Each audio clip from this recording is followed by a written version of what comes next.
Olá para você que nos acompanha pela Rádio Defensoria, eu sou Adriana Carla, nós estamos aqui para mais uma edição do Entrevistas DPE, como sempre trazendo muita informação. E na informação de hoje, se liga que lá vem conversa boa. Hoje nós vamos falar de educação infantil sem medo, né? Você evite usar a polícia como ameaça e priorize o diálogo. Tudo isso você vai ficar informado aqui no Entrevistas DPE, porque já estou aqui com a nossa convidada de hoje, a tenente e psicóloga Benedita Carvalho, da Polícia Militar de Roraima. Seja muito bem-vinda, tenente, ao Entrevistas DPE. Obrigada, Adriana. Quero agradecer esse espaço, né, para estarmos falando sobre um tema tão importante, que é a educação das crianças, uma educação com qualidade, com respeito, para que eles possam crescer de forma saudável. Com certeza, e quebrar esse mito, né, tenente, sobre essas questões de quando o adulto quer amedrontar a criança, diz, olha, eu vou chamar a polícia para você. E não é bem assim, né? A gente vai quebrar esses mitos. Como é que é desenvolvido o trabalho de uma psicóloga dentro da Polícia Militar e quais são aí os principais desafios e responsabilidades dessa função? Então, é um trabalho sempre desafiador essa área, não é? Lidar com as emoções do ser humano.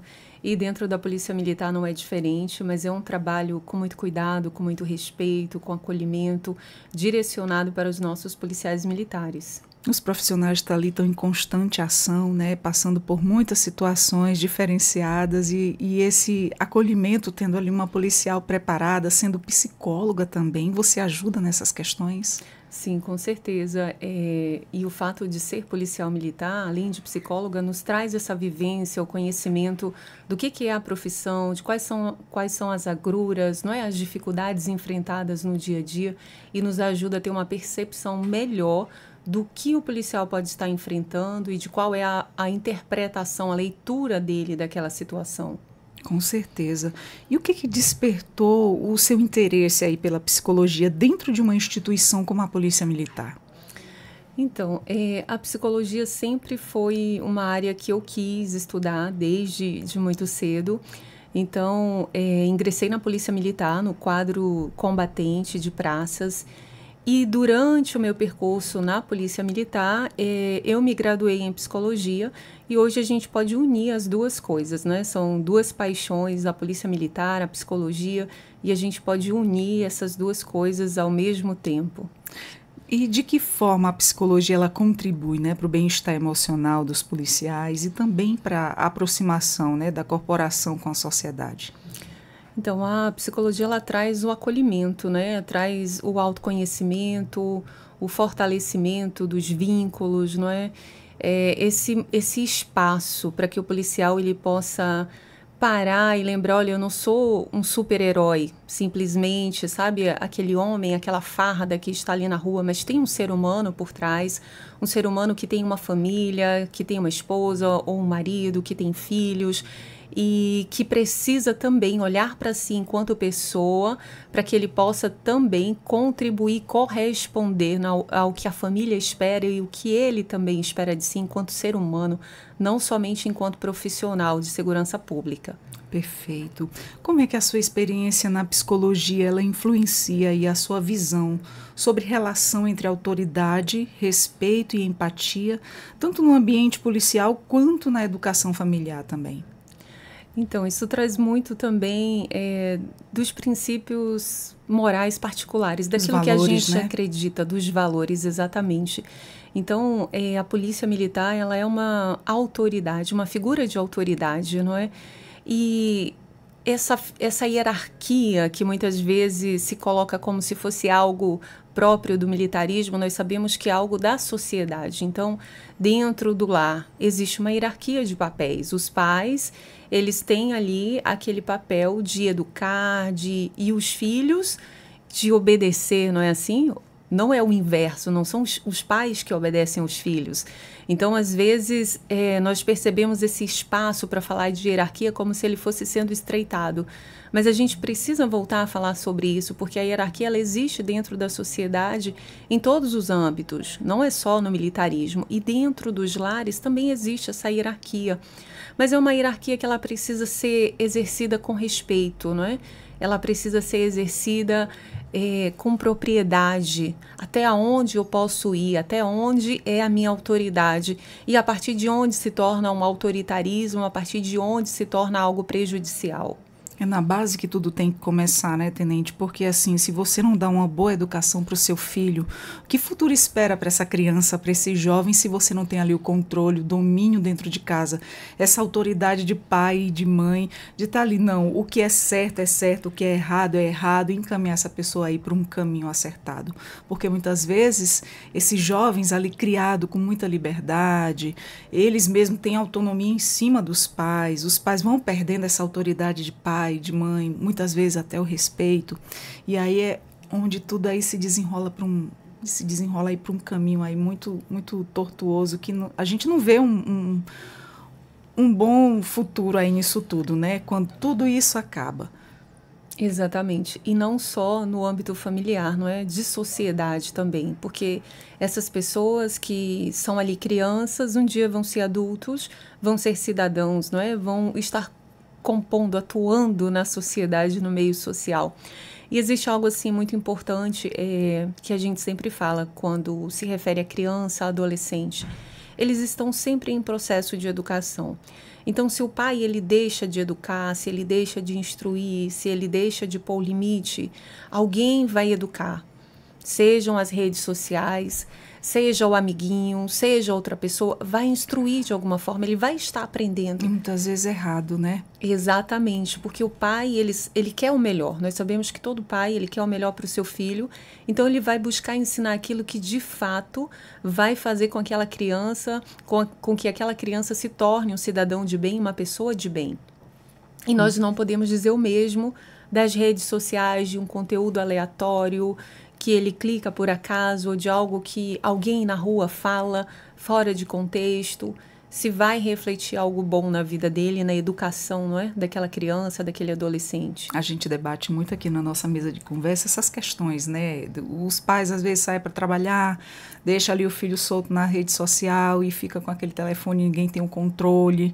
E ali vai tomando uma proporção, porque você sabe que por detrás daquele conteúdo tem muita coisa, né? Tem muita coisa que está ali influenciando muitas vezes para o mal. Então, é ficar atento sempre, de olho aberto sempre, porque assim, controlar é difícil, mas a gente não pode deixar de tentar nunca, não pode deixar de educar nunca, de estar sempre ali em cima cobrando, né? Porque uma coisa, sempre um aprendizado que desde pequena me ensinaram é a questão, se você não aprende com amor, você aprende na dor. Então, não é isso que a gente quer para os filhos da gente, para os futuros jovens, né? Então, ter muito aí esse olhar atento, quanto família, porque a base começa tudo de lá, né? Para que futuramente esse jovem não tenha aí um futuro todo errado, um caminho torto. E muitas famílias ainda utilizam, né, o medo como forma de educar, acreditando aí que ele é eficaz para impor limites, e entretanto aí o medo, ele pode gerar aí ansiedade, insegurança nas crianças. E como é que a psicologia, ela explica os efeitos aí dessa prática no desenvolvimento infantil? Essa é uma questão assim muito importante, porque essa prática ela não é nova, não é? É algo que já vem de muito tempo e que muitas vezes é utilizado com outras figuras, não é? Nós trouxemos esse exemplo ali dos pais falando a respeito do policial, se você não se comportar, vou chamar a polícia. Mas muitas vezes utilizam outras figuras, não é? De lendas e tudo que causam medo, que traumatiza e que gera essa ansiedade, não é? Às vezes a criança não está dormindo, às vezes volta a fazer xixi na cama e uma série de outros comportamentos que traz visível que aquela criança está regredindo no seu desenvolvimento e o pai não sabe de onde está vindo tudo isso, não é? Mas é aquele medo que está sendo gerado ali por um conteúdo que a criança não sabe explicar, porque ela ainda está nesse processo de formação, não é? De aprendizado. Mas tudo traz uma consequência. Sim. E quando os pais, eles dizem, né, se você não se comportar, eu vou chamar a polícia, vou pegar o telefone aqui, vou ligar para a polícia, chamar ele para prender você porque você não está se comportando, você está sendo mal criado e tal. Eles podem estar construindo aí uma imagem distorcida, né, sobre a figura do policial. Quais são aí as consequências dessa associação entre autoridade e ameaça?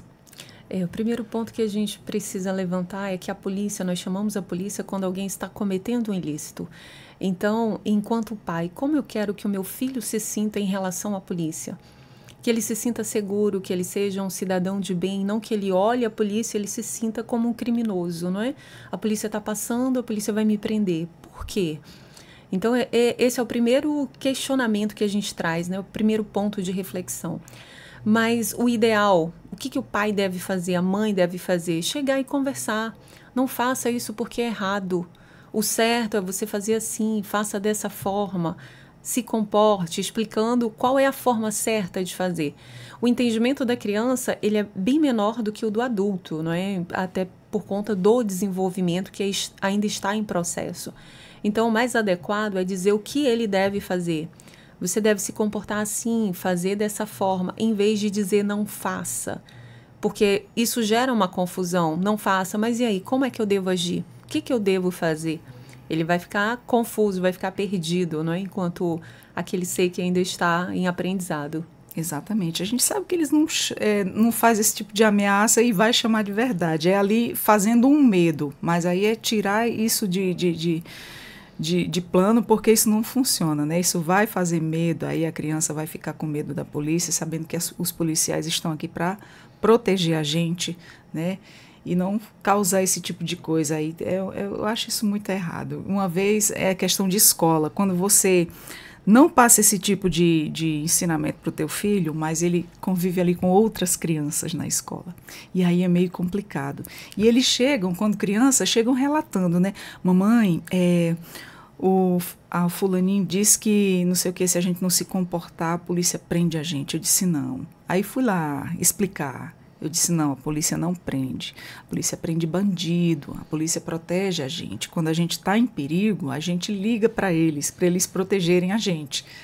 Aí fui conversando, aquele trabalho todo, porque fixou o que o amiguinho falou, né? O que já veio da casa dele. Então, isso passa para os outros que não estão recebendo esse mesmo tipo de orientação, esse mesmo tipo de abordagem, né? A infância também ela é um período, né, em que se formam aí as primeiras referências sobre o que é certo, sobre o que é errado e de que forma, né, a correção e a comunicação dos pais influenciam aí o comportamento e a autoestima dessas crianças ao longo da vida. Você, como uma profissional, melhor do que ninguém para falar para a gente sobre isso. Então, a atuação dos pais ela é fundamental, né? Porque eles são os responsáveis pela educação e pela formação dessas crianças, né? Embora muitos estejam ali na escola, a base é a família. Então, os pais eles são os responsáveis. Saber conduzir essa educação, saber orientar da forma correta, isso vai fazer toda a diferença lá no final, não é? Como você trouxe esse exemplo, o amiguinho ouviu que, se você não se comportar, vai chamar a polícia, vai te prender. Ele já vai repassar para outras pessoas. E lá o seu filho tinha você, graças a Deus, para esclarecer, para dizer, não é assim. Então, como mãe, a sua atuação fez toda a diferença. Então, a atuação dos pais, ela é fundamental nesse processo. Sem contar que a gente traz também como ponto de reflexão, e se um dia essa criança precisar chamar a polícia? Uma criança que é ameaçada, não é? A polícia vai te pegar, eu vou chamar a polícia para te prender. E se estiver acontecendo alguma coisa e ele precisar da polícia, será que ele vai ter coragem de ligar e dizer, mas se eu chamar a polícia, será que eles vão me prender aqui? Porque aquela imagem, aquela ideia está fixa ali dentro da mente, da mentalidade, do entendimento dele. Então, esse é um outro ponto de reflexão.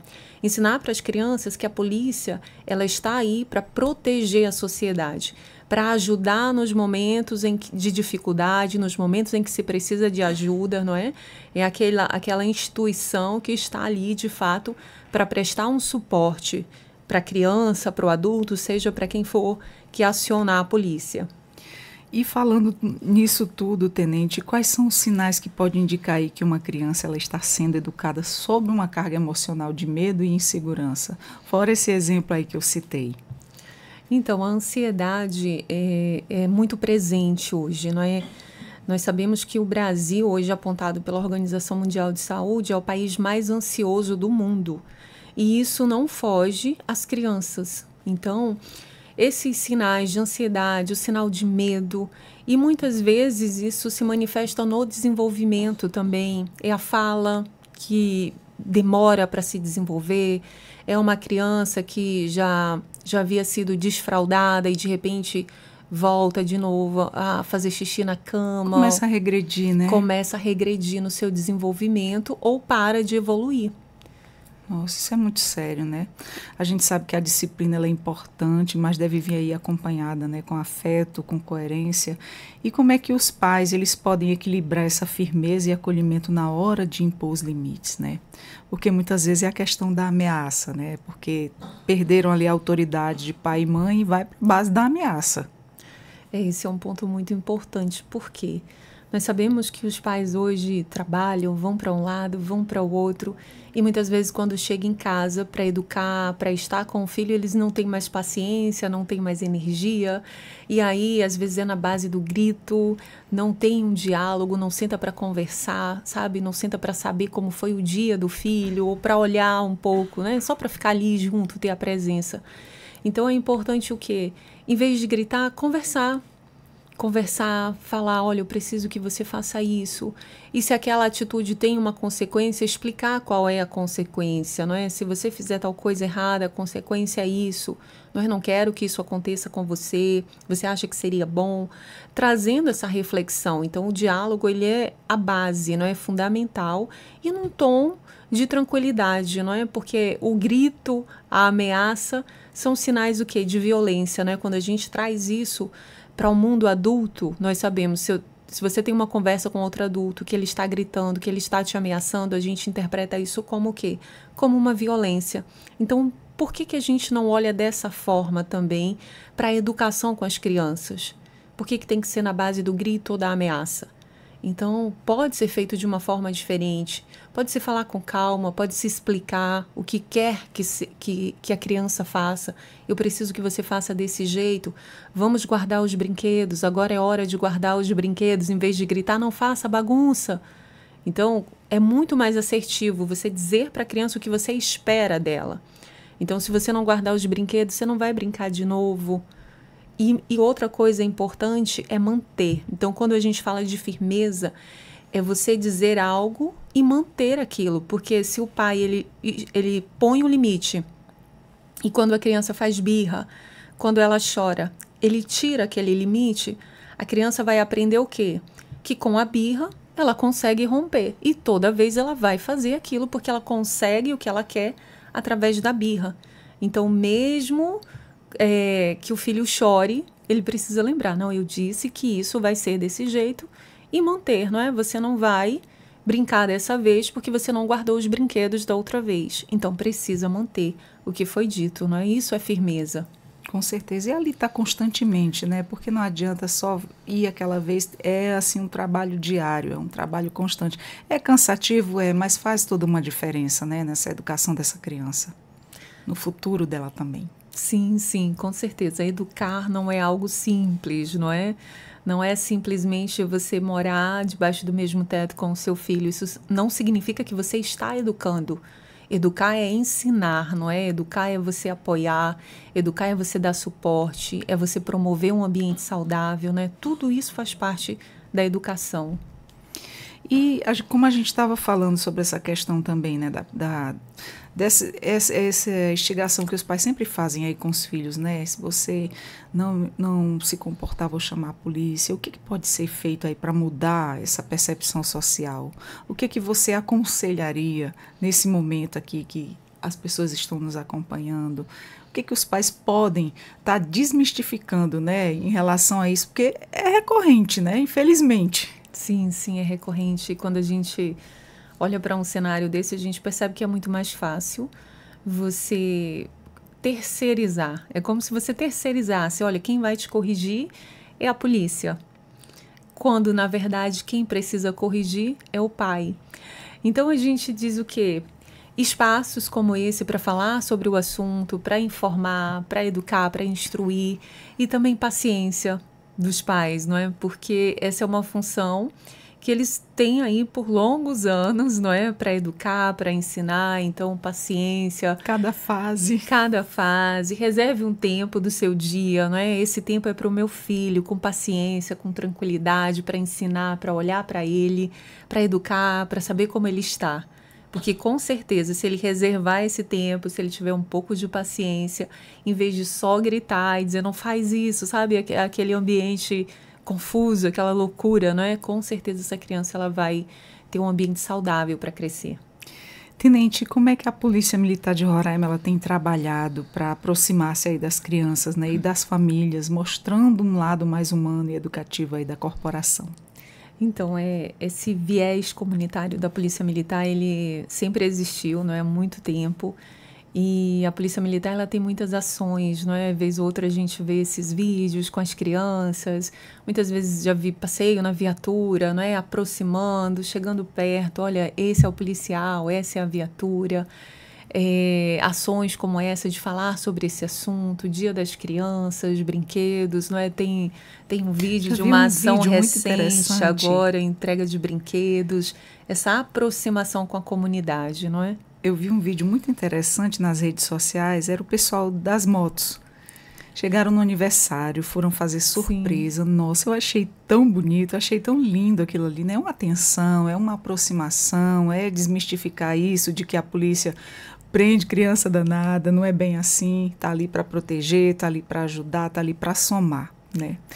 E a presença da polícia também nas escolas e nos projetos sociais pode ajudar a reconstruir essa imagem de confiança? Sim, com certeza, né? A Polícia Militar, ela atua promovendo segurança e inspirando também, eu diria, inspirando as crianças, não é?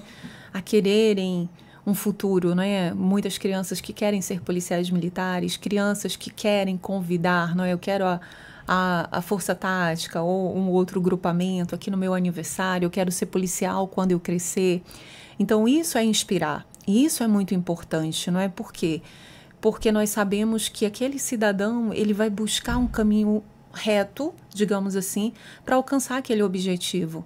Então, para ser policial, ele vai dizer, então eu tenho que me afastar daquele povo que está usando droga, eu não posso ir para ali usar droga. Aquele povo que está cometendo, que roubou ali, eu não vou para ali, eu quero ser um policial quando eu crescer. Então, são valores que vão sendo trazidos ali pouco a pouco para a vida daquela pessoa, não é? Com certeza. E considerando o cenário atual, como é que os pais podem substituir aí o medo por estratégias mais saudáveis de orientação e limite? Então, o diálogo, não é? O diálogo, conversar, olhar nos olhos da criança, sabe? Ter certeza que ele está te ouvindo, porque muitas vezes fala de longe, grita de longe, e você nem sabe se a criança entendeu. Então, se aproxime do seu filho, não é? Chegue perto, olhe nos olhos. Se ele é menor, se abaixe, não é? Para que você possa enxergar ou sente, fique da mesma altura. Olhe no olho dele, diga para ele o que você quer que ele faça. Eu preciso que você faça desse jeito, que você se comporte, não é? E se comportar é isso, não é? Não correr, não vá para longe de mim, não é? Não xingue. Isso é importante, isso é educar. Então, que substituam os gritos, as ameaças por proximidade, por paciência, por amor, não é? Por acolhimento. O que é essencial para a criança que ela cresça aí com o emocional, né, equilibrada, capaz de lidar com as frustrações de forma madura? Então, são muitos fatores, não é? Então, o primeiro deles é entender que as frustrações, elas fazem parte desde a infância. Então, se eu tenho um filho, ele quer um brinquedo, eu não posso dar aquele brinquedo naquele momento, eu não vou dar. Ele vai se frustrar, mas ele já está criando ali uma resiliência para lidar com frustrações maiores que vão surgir na vida dele. Então, as frustrações, elas vão sendo vivenciadas desde a infância. A criança quer brincar um pouco mais, mas acabou o horário. Limite. Ele vivenciou ali também uma frustração, porque ele queria mais. mas ele vai desenvolver uma resiliência, ele vai entender que nem tudo é do jeito que ele quer e na hora que ele quer. E isso é muito importante. Um adulto, ele precisa saber disso para ele estar convivendo em sociedade. Então, isso é aprendido ainda na infância, nos pequenos limites, nas pequenas coisas que são estabelecidos ainda dentro do lar, não é? Pelos pais, pelos cuidadores, pelos familiares. Com toda certeza. Ali é a base de tudo, né? Onde tudo começa, onde os pais ainda têm ali autoridade sobre os filhos e não deixar se perder isso ao longo do tempo, né? Porque a gente vê muito hoje em dia a nova geração que está aí, está totalmente diferente de uns anos atrás. A gente nota, é perceptível assim, para quem já tem mais idade. A mudança é muito grande, né? Você não pode isso, não pode aquilo, e vai meio que tomando a autonomia dos pais, a autoridade dos pais também. É nessa questão do educar. E aí é como você falou, é a conversa constantemente, né? Mesmo ali vencido pelo cansaço do dia a dia. Sim. Mas é uma luta constante que os pais têm que ter com seus filhos para que se tornem aí futuros cidadãos de bem. Não é verdade? Exatamente, assumir a responsabilidade por De essa fato, educação, não é? De fato e de direito. Com certeza. E como é que a sociedade ela pode colaborar para contribuir, né, com uma cultura de educação baseada aí no respeito, na empatia e também na intimidação, né? Escolas, não é? Esse tema ser abordado dentro das escolas, ser debatido em espaços próprios, não é? Como nós estamos fazendo agora, levando informação, respeitando o espaço dos pais, não é? O espaço deles de educar. Esse espaço precisa ser respeitado e não retirar, não é? O pai não pode. Mas aí quando falta, quem foi o responsável pela falta? Foi o pai. Então, ele é o responsável também por promover a educação, não é? Por oferecer uma educação de qualidade. Com certeza. Tenente, para a gente finalizar com todas essas informações que são ricas, são valores, é uma espécie de formação continuada aqui essa nossa conversa, né? São orientações ricas para quem nos acompanha. E eu já te peço que compartilhe essa informação, viu? Tem uma criança levada em casa, então já passa para desmistificar esse medo da polícia, para ter essas orientações, esses valores, essa educação que tem que ser ali, ó, moldada na base. Que mensagem você deixaria para os pais e os responsáveis sobre o verdadeiro papel da autoridade e também da proteção na formação das crianças? Então, a primeira coisa é amor, não é? O amor é a base, porque quem ama um filho, ele educa, ele corrige, ele ensina, ele respeita. Então, exercer o amor, não é? Dentro do lar, dentro das suas casas, corrigir, educar, ensinar e persistir. Não desistir, porque quando chegar o tempo certo, com certeza vão ver o resultado de todo o trabalho de uma vida, quando os filhos ficarem adultos, se tornando aí cidadãos de bens, alcançando seus objetivos, não é? Participando ativamente da sociedade de uma forma saudável, né? Contribuindo. Com toda certeza. E olha que dicas maravilhosas, que conselhos incríveis. Eu espero que quem esteja nos acompanhando leve para a vida e compartilhe essa informação. Você encontra a nossa Rádio Defensoria no YouTube, no Deezer e no Spotify. Conversamos com a tenente psicóloga Benedita Carvalho, da Polícia Militar de Roraima, que nos deu aí essas orientações incríveis. Tenente, muito obrigada. E sinta-se sempre convidada aqui no nosso Entrevistas DPE. Imagina, eu que agradeço o espaço, agradeço você que nos ouviu, não é? E que todas essas informações possam contribuir de forma significativa dentro dos lares e na educação dos filhos. Com toda certeza. Nós vamos ficando por aqui. Até a próxima. Eu sou a Adriana Carla com mais um Entrevistas DPE. Tchau, tchau.